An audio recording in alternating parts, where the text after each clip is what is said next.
Good evening. It's great to be here.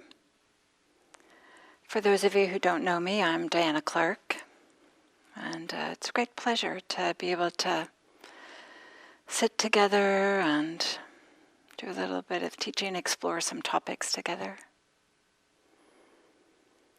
So tonight, for those of you who don't know, we'll do a half hour of guided meditation and then a half hour talk.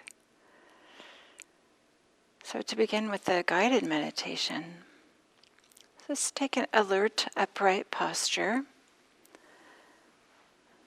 A posture that reflects your intention of being here, meditating in an alert way, but also a posture that reflects ease. Sometimes it takes a little while to figure this out, to have alertness and ease. Often it can be with the spine upright and then letting the limbs just hang from the spine. And it's worthwhile to take a little bit of time to find the right posture.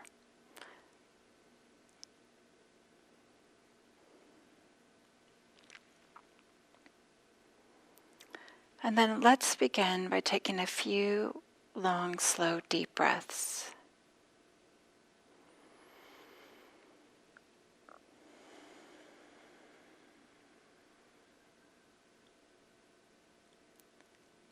Sometimes it's easier to connect to the exaggerated movements.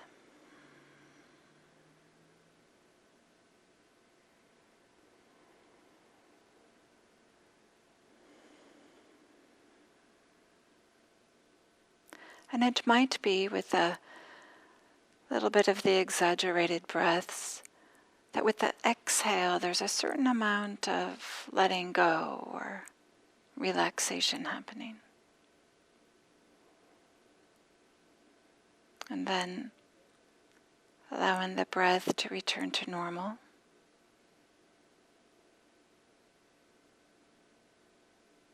And we don't need to do anything in particular with the breath. We're just noticing, watching, observing in a kind-hearted, gentle way.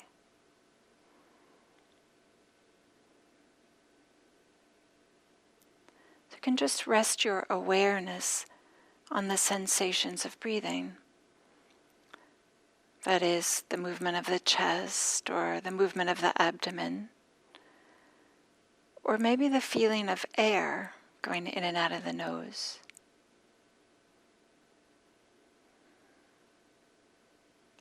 Whichever feels supportive, accessible at this time.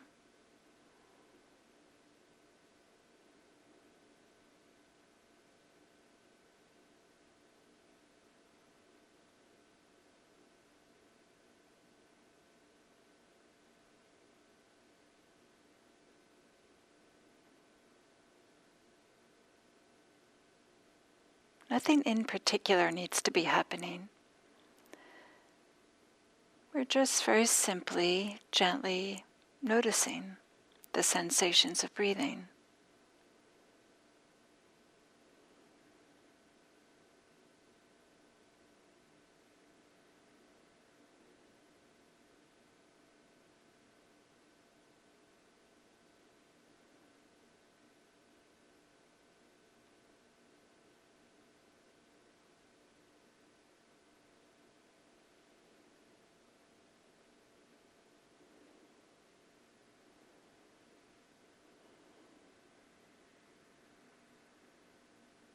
We're not so much thinking about the breath as sensing, feeling, tuning into the sensations associated with breathing.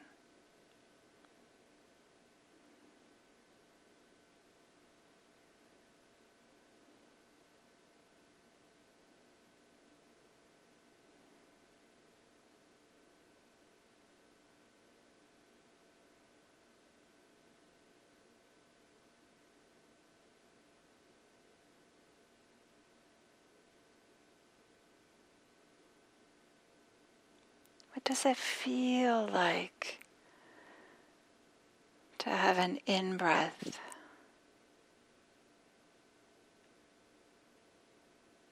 Feeling the expansion and the contraction, stretching.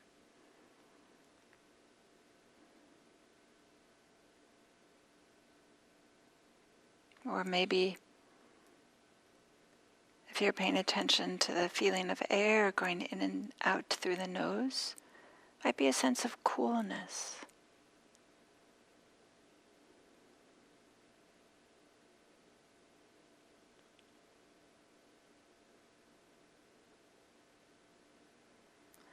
What does it feel like to have an out breath?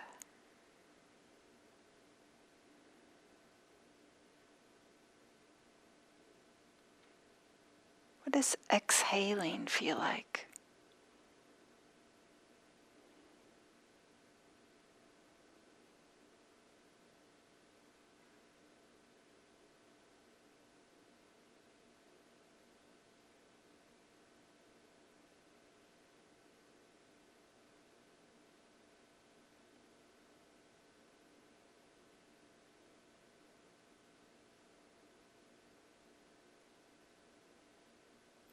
If you find yourself lost in thought, no need to make it a problem.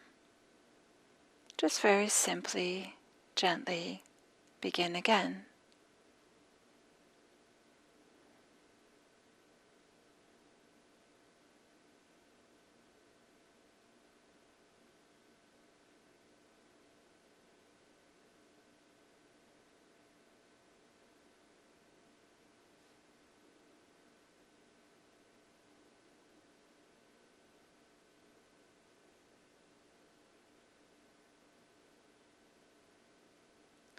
Right now, there's nothing else to do, nowhere else to be. We're just here, now, breathing and paying attention to our breathing.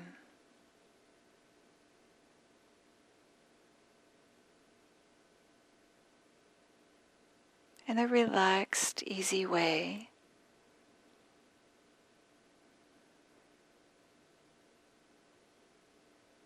but also with a way in a manner that has intention.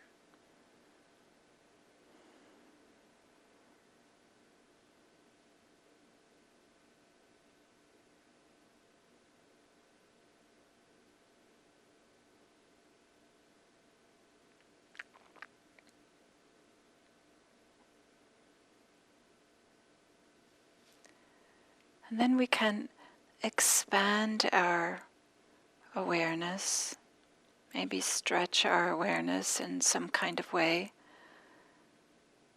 to include the body, the whole body.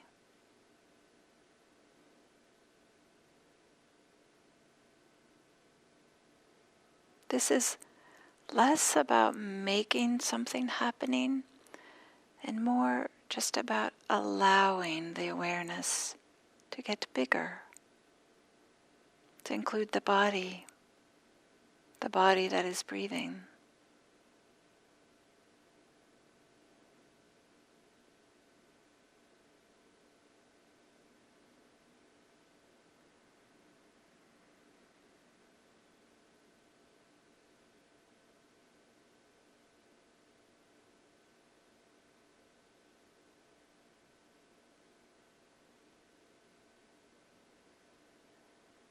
Do this as best you can. No need to struggle or try to make it be a particular way. If stretching the awareness feels too complicated, there's no need. But the invitation is to allow the awareness to be soft and gentle and big, in whatever way that makes sense for you.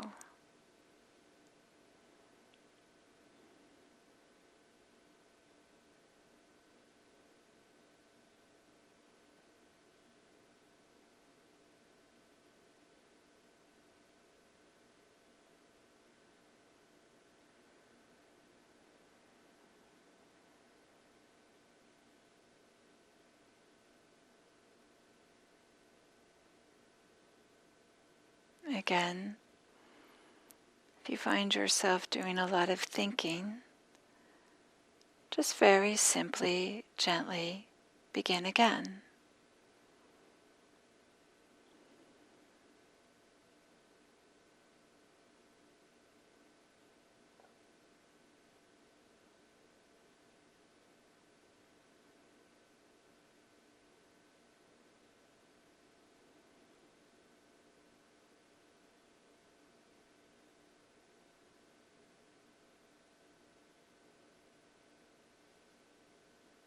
Can there be a sense of ease, a sense of okayness that accompanies the awareness, accompanies the attention?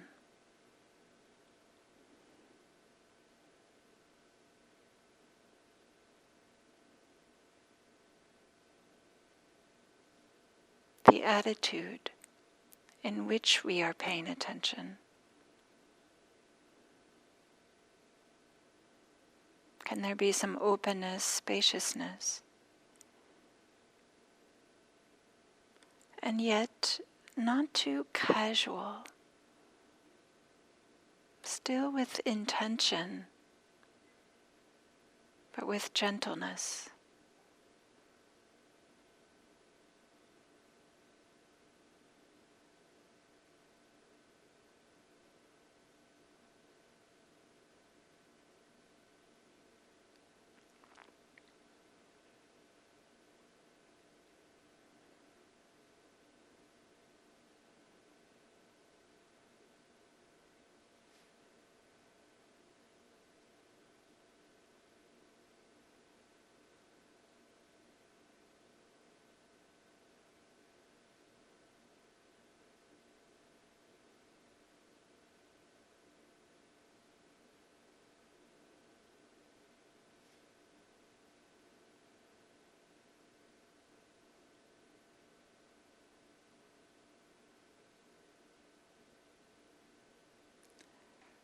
And then, can we expand our awareness to include sounds? To open up our experience and do mindfulness of sounds. We might find that sounds just arise. We don't have to go looking for them. We don't have to make them.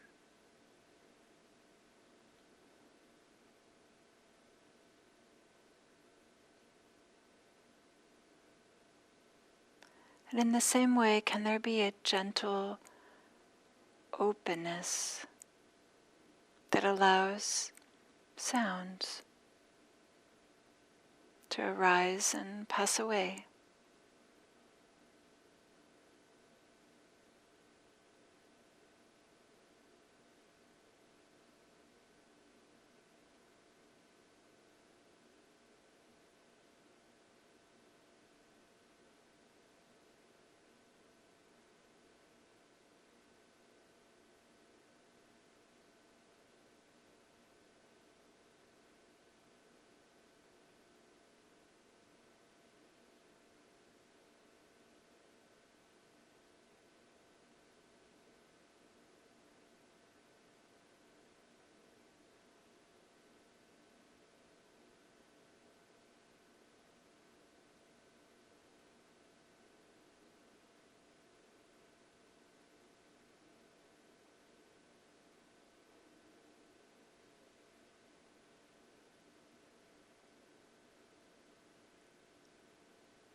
You can allow the thoughts just to go to the background, and in the foreground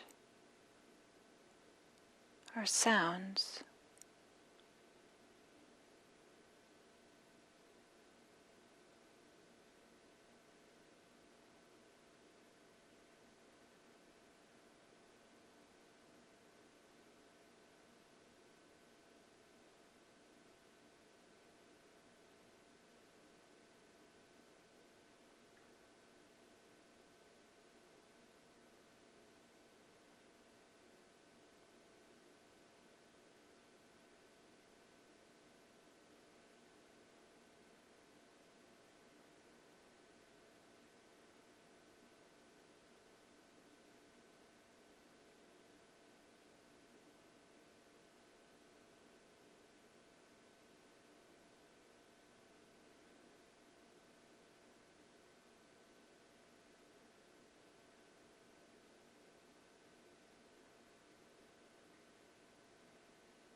So in these last few moments of this guided meditation,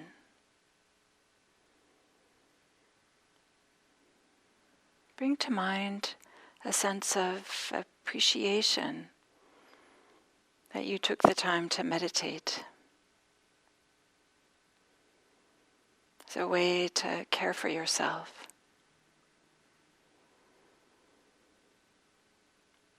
And caring for ourselves helps us to care for others.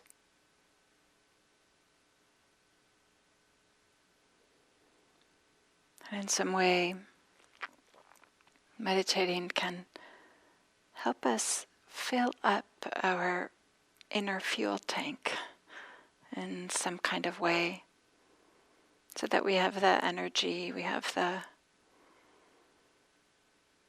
capacity, as best we can, to help others, to be part of the change that we like to see in the world. So whatever goodness, whatever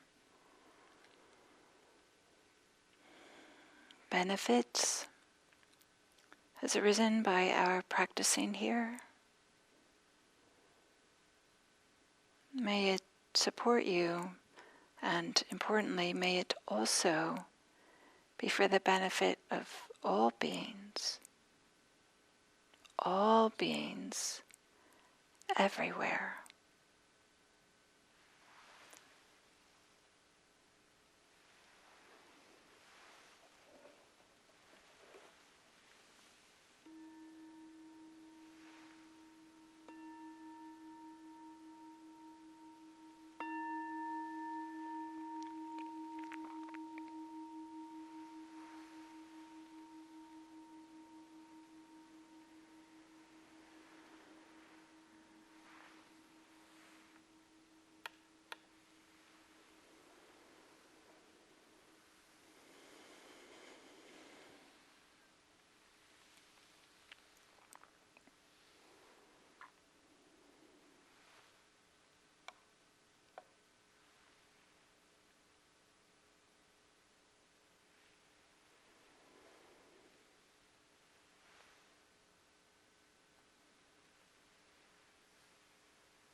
So I don't see new chats happening on here, and I don't know if that's because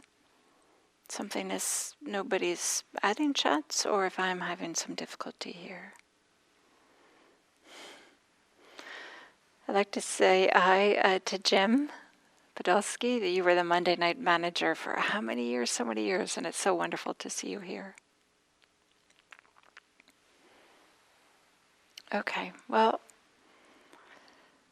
I'm going to assume that this is working. Oh, somebody says, I'm here. Okay, great. Thank you. Thank you, Rob.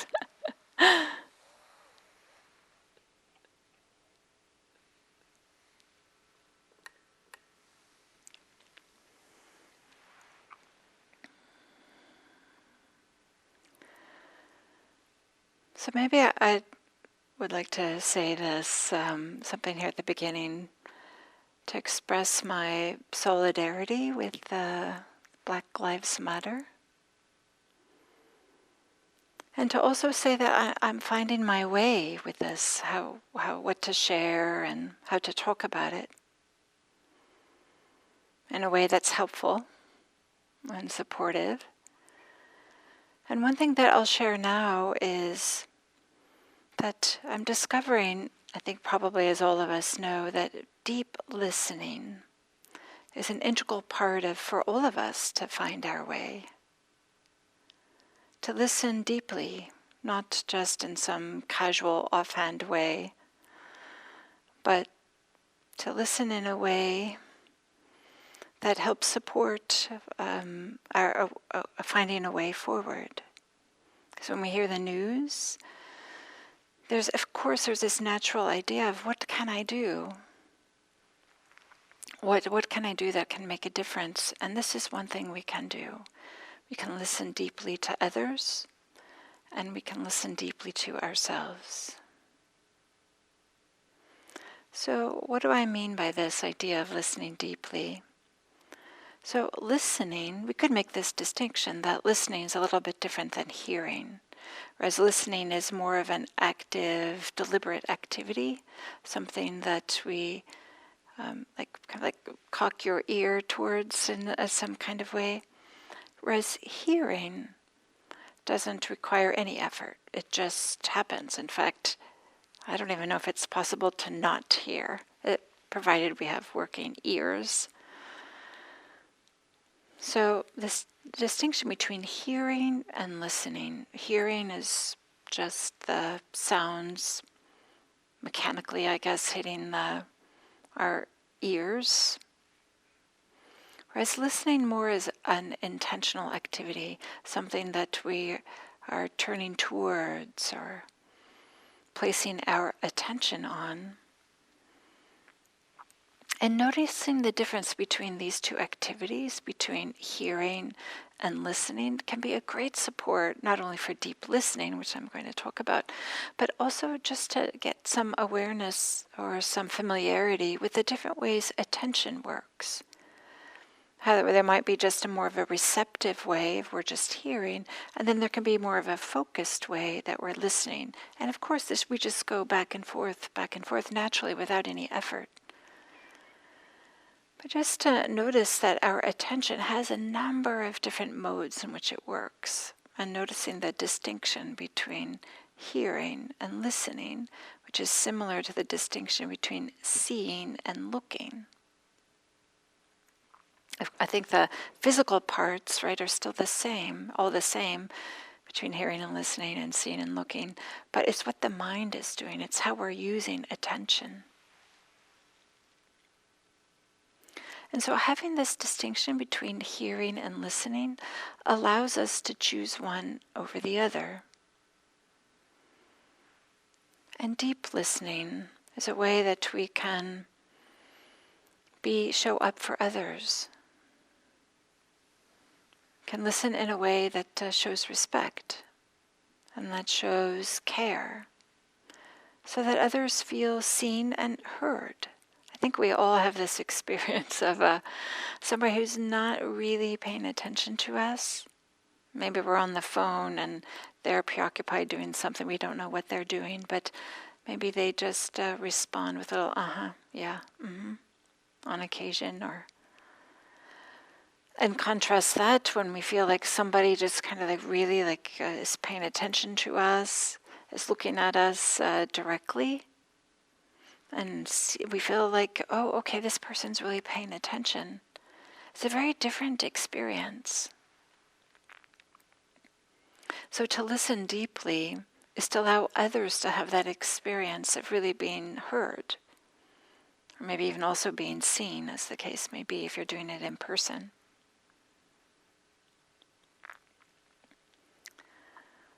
So we listen deeply, not only so others can feel like they're being heard, but so that we can hear what they're really saying.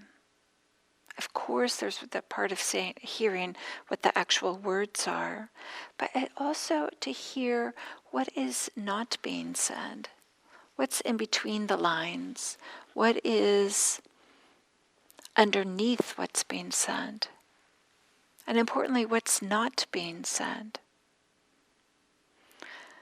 If we're just kind of casually listening, we might just hear the words and not really hear what's underneath.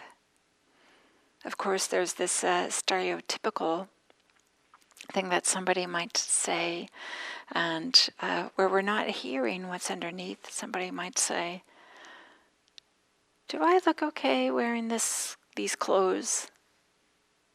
And of course, the response is, "Yes, you look fine. You look lovely." Whatever the response might be. But if we're listening deeply, we might hear that underneath that is a question: do you still love me? I feel nervous about this outing we're about to do this evening, or I don't know what it might be. There's a whole number of different things that are underneath this.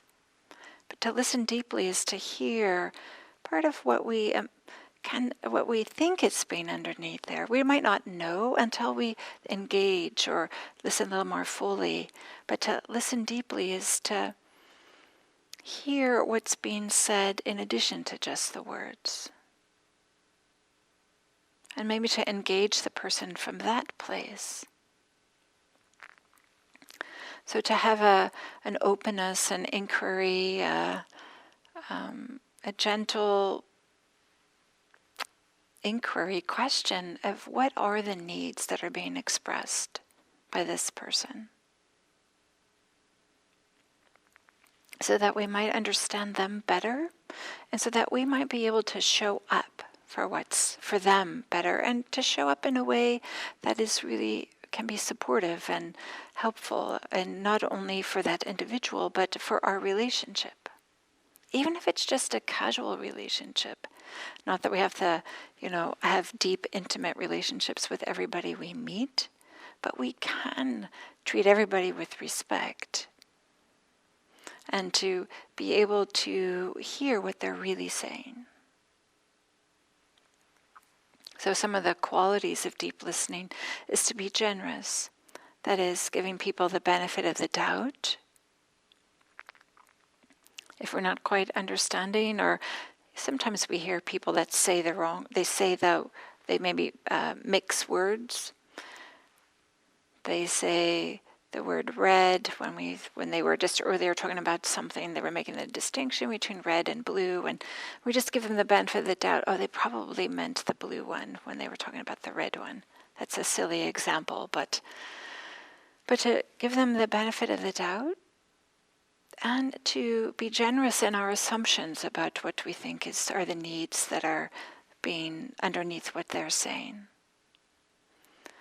as well as to be generous with our time, to really pay attention to what they're saying, as opposed to, this kind of thing, right? Looking at our watches, literally or figuratively. So part of this being generous, when we're listening deeply to others, also has in it implicit this trust. This trust that whatever others are saying, and whether they're articulating it well or not articulating it well, whether it's being said poorly and maybe it's a little bit not straightforward, and sometimes we might lose our way, but to trust that whatever they are saying comes from something that's true in their experience. That it comes from them. And to have this generosity of spirit, to trust that they're trying to express either a need or something that's true in their experience. And if we come from that place, as opposed to an idea of thinking that, oh, I already know what you're saying and I don't really need to pay attention anymore, or to be dismissive of what they're saying. Surely they don't have those feelings. They can't be afraid of that. Spiders are just these little creatures with 6 little legs. It's silly. But instead to actually hear, to be kind of have this trust that yes, they are talking about something they're afraid of, even if we don't share this fear of spiders when they're talking about spiders. It comes from their experience. So of course, also deep listening is a part of about having some empathy, having a sense, kind of feeling what they're feeling without our getting lost in it, while we still remain some balance and some seeing the big picture, perhaps, bigger picture, but still feeling like, yes, I can see if you have a fear of spiders, it is difficult to go into the room where they are. If you have, there's so many things that we're afraid of. I'm using spiders because it's a stereotypical one. But you can insert whatever fear that somebody close to you has that you don't quite understand. Maybe you have some of your own that you don't understand. For me, I have to say that spiders, I'm getting much better, but I still have a little bit of unease, let's say that.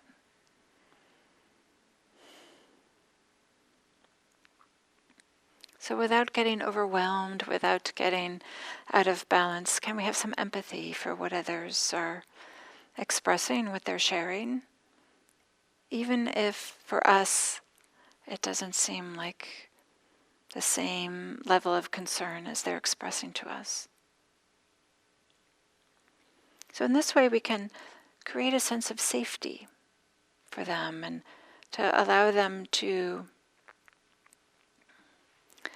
find their way with what they're sharing with us. And this is what we really want. Some deep listening that is supportive and allows others to find their way. I think we all have this experience too of sometimes maybe we don't understand ourselves or understand our own thinking until we find ourselves talking about it. Here at IMC, we often, and we still are doing this too on Zoom, we often encourage people to get into small breakout rooms and to discuss a topic with this recognition that it's not until sometimes you speak about things that your thoughts kind of get collected or you get organized in some kind of way, or maybe you hadn't even put some energy towards your thinking. So deep listening is helping to create the conditions in which others can speak in a way that feels supportive and that they might find something new, that they might find some new understanding or a way forward that perhaps they hadn't seen before, or maybe a greater self-understanding, or maybe just a simple moment of ease, like, yes, this person hears me or sees me.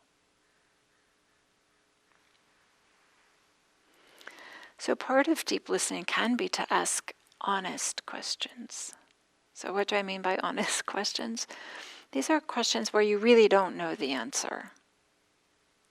And they're intended to help the other person. An honest question could be something like, well, what have you done other times when you felt this way? When you were... Can you tell that I just saw recently a spider, so I was going to say a spider thing. What have you done in the past when there was a really big spider that you felt some unease around? As opposed to this type of a question that's like, don't you think you're a little bit old to be afraid of spiders? Or, how much bigger do you think you are than spiders? So an open question, an honest question, as opposed to kind of a question that has an agenda or can be a little bit manipulative in it, the one that has a little bit of shaming in it. But to ask questions that allows people to draw on to some kind of maybe some wisdom that they have or some experience that they have. Or maybe to draw them out of their immediate experience if it's a troubling one. I know it can be easy to think that to be a deep listener means that you have to be hanging on every word that they're saying and to really be taking it in.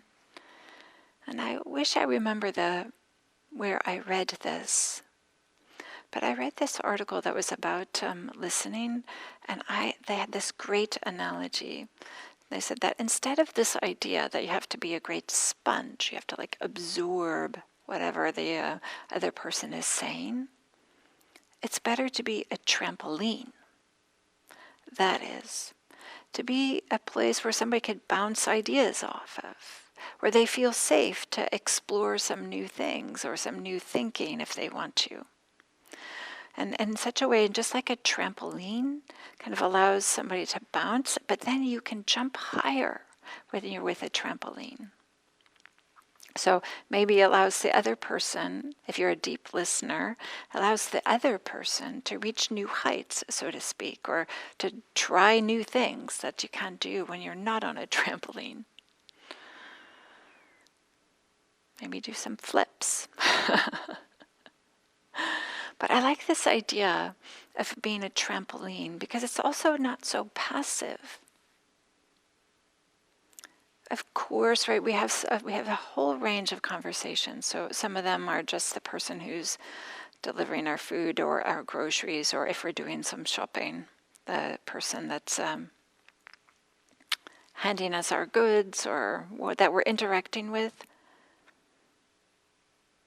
Maybe we're not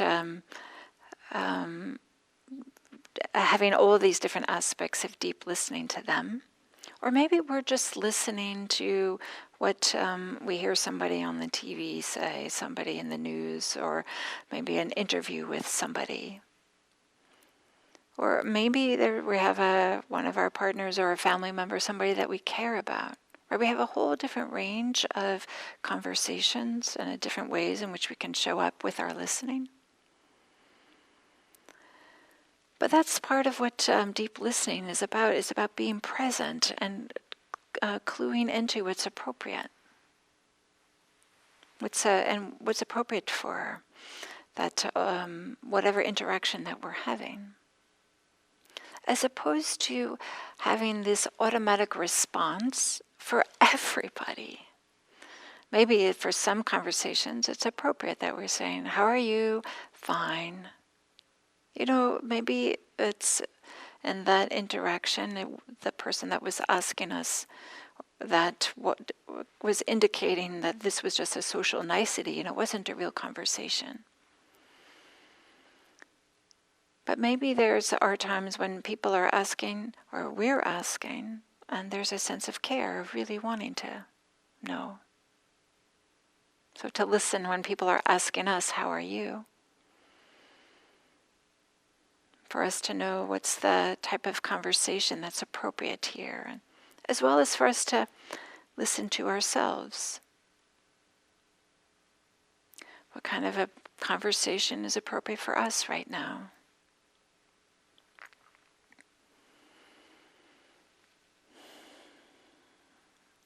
That is, can we listen deeply to ourselves? If we are in a conversation or about to start one, can we feel the impact of what others are saying in ourselves? Can we feel our feelings without being dismissive of them, but at the same time, if our intention is to really be showing up for the person that we're having this conversation with, can we have respect for our experience? And if it's appropriate at that time, if it's our intention, to bring our attention back to the conversation, back to what the other person is saying. Kind of this going back and forth, checking in with ourselves. So deep listening to others doesn't mean that we completely abandon ourselves. We can do deep listening for ourselves too. So rather than drifting off in thought or completely disconnecting from the other, we can listen to ourselves, which of course is the foundation for empathy. How we can feel what the other is feeling, but without getting overwhelmed or out of balance. And part of deep listening to ourselves is to gently inquire, what are our intentions? Are we aware of our intentions? What is underneath our listening? Are we listening just so that we can get our needs met, and so that we're listening just in a way that we're trying to find that opening when they've finished saying what they're going to say? So our intentions are rarely pure. They're often a mixture. But the more that we become aware of what they are, then we can align ourselves with those intentions that are more deeper and sustaining.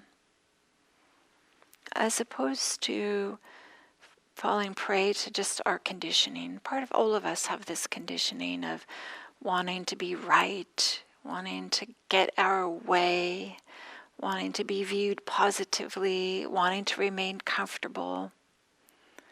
And if we allow those to be the most important intentions that we have, and we aren't listening to some of our deeper intentions of wanting to care for others, wanting to support for others, then we won't be listening deeply. We will be dismissive of others, or we will interrupt others, or not give them the space to say what they need to say. So if we want to be part of the solution and want to work together with others and want our actions and our words, our speech to be born out of our wisdom and out of our compassion, part of listening deeply is also listening to our intentions and gaining some familiarity with our intentions so that we can tune into those that are helpful and supportive without disowning parts of ourselves, without trying to squash parts of ourselves, but more honoring those intentions that we know from our own experience are onward leading and arise out of some wisdom. And of course, listening deeply to ourselves includes noticing any unconscious bias we might have. What are the ways in which we might be unknowingly harming others? Unconsciously. We don't intend to, but maybe kind of listening to ourselves is a way to just notice. Are there some ways that our conditioning is influencing the way that we show up for others? And can we make space for this, for the pain and maybe even the horror if we discover that we have unknowingly caused harm to another with our speech, or maybe not by listening deeply, by being dismissive and not really hearing what they were saying, thinking that we knew better, or not caring enough to really listen. Again, can we make space for that without suppressing or disowning? And as best we can we hold it with tenderness and listen to our own experience, not in a way that we become overly self-involved, especially if we're still in conversation with somebody.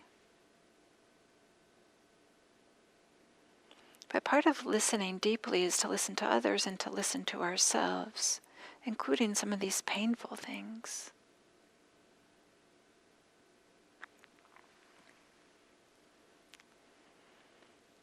So, of course, deep listening is a mindfulness practice. It's a way in which when we're listening, we just very gently, when we notice that our mind has wandered, we just very gently bring our attention back to what the other person is saying. Or if we're doing deep listening to ourselves, coming back to our own experience. In some ways, deep listening is an embodied experience, in the same way that mindfulness is embodied experience, that we're here completely with what's happening.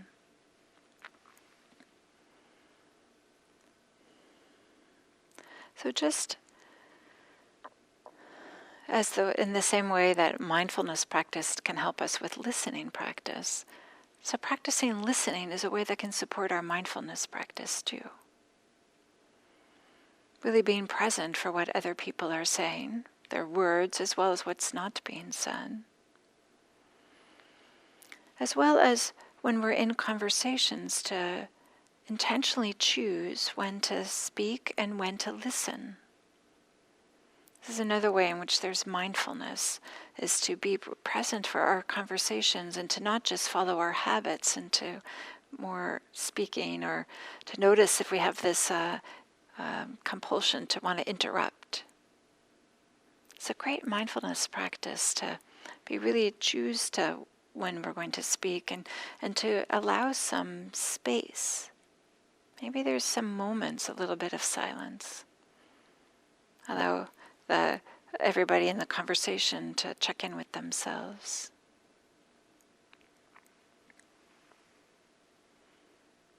And of course, a big part of mindfulness practice is to become more aware of our inner experience. So I talked earlier about knowing our intentions. That's a big part of our inner experience.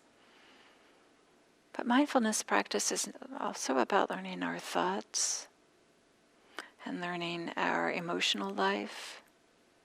And in these ways, it can really support us. Mindfulness practice can help us support with listening, but in some ways, listening and mindfulness are the same. Just noticing what's happening with ourselves and noticing what's happening with others. So that in this way, we can be part of the change that we wish to see in the world. We can help others feel respected. We can help others feel like they've been seen and heard. And allow voices that perhaps haven't had an opportunity to be heard clearly before, to deeply listen to those voices. And to listen to ourselves. Listen to ourselves with warm-heartedness and spaciousness and kindness, so that together we can find our way forward.